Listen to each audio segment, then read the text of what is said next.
everybody. My name is Nathan. I'm the college pastor here at Hope Fellowship.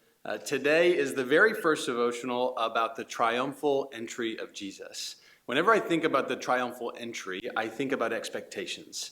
Expectations are really important. What we expect of someone or what we expect of an event oftentimes determines our ability to enjoy and appreciate whatever we are doing or whoever we are with. My brother-in-law wisely told me before I got married that most conflicts and arguments between a husband and wife are over and happen because expectations were miscommunicated or were never communicated. And it comes to the triumphal entry and the Messiah specifically, every Jewish person had an expectation and anticipation for the Messiah and what he would do. They expected him to come as a conquering king, riding on a horse to destroy those who were oppressing them and establish God's kingdom for all of the Israelite people. And leading up to that day that we call Palm Sunday, where Jesus enters Jerusalem, he made sure to try to clear up those expectations that the disciples had. 3 times throughout the Gospel of Luke, he actually tells them what he says in Luke 18:31 through 33.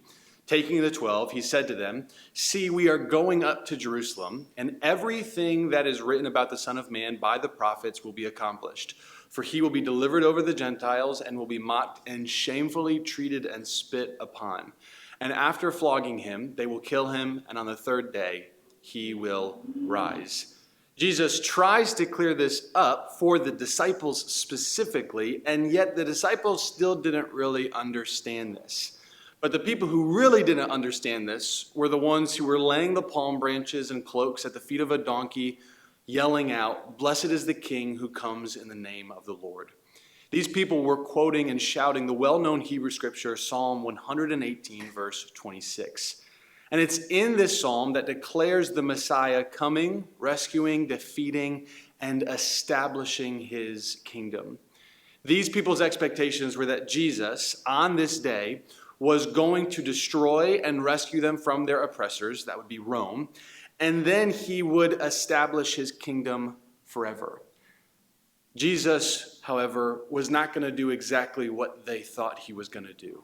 Jesus was coming to destroy sin, but not Rome. He was coming to rescue them from their spiritual oppressor and sin and Satan, not the physical one, Rome.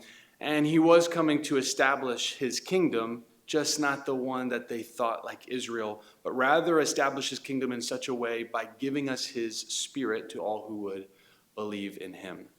It's why on this day, these people are shouting, "Blessed is the King who comes in the name of the Lord," and yet in just a few days, those same people will be shouting, "Crucify him." They wanted a conquering king, but instead they got a brutally beaten, bloody man on a cross, or so they thought.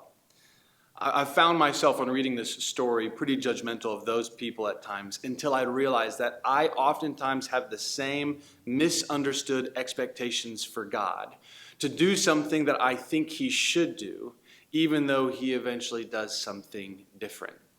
For some reason, when I read this story now, it makes me want to pray, not my will, but your will be done. Because no matter what I might expect God should do, it will not and cannot compare to what God will do. Because while they may have seen a man who failed to live up to their expectations of a coming king to destroy Rome and establish a kingdom forever that would have the Israelites ruling and reigning, we know that Christ was the one who exceeded those expectations by making a way for all those who believe to be rescued from their sin and brought into his heavenly eternal kingdom forever, right here, right now.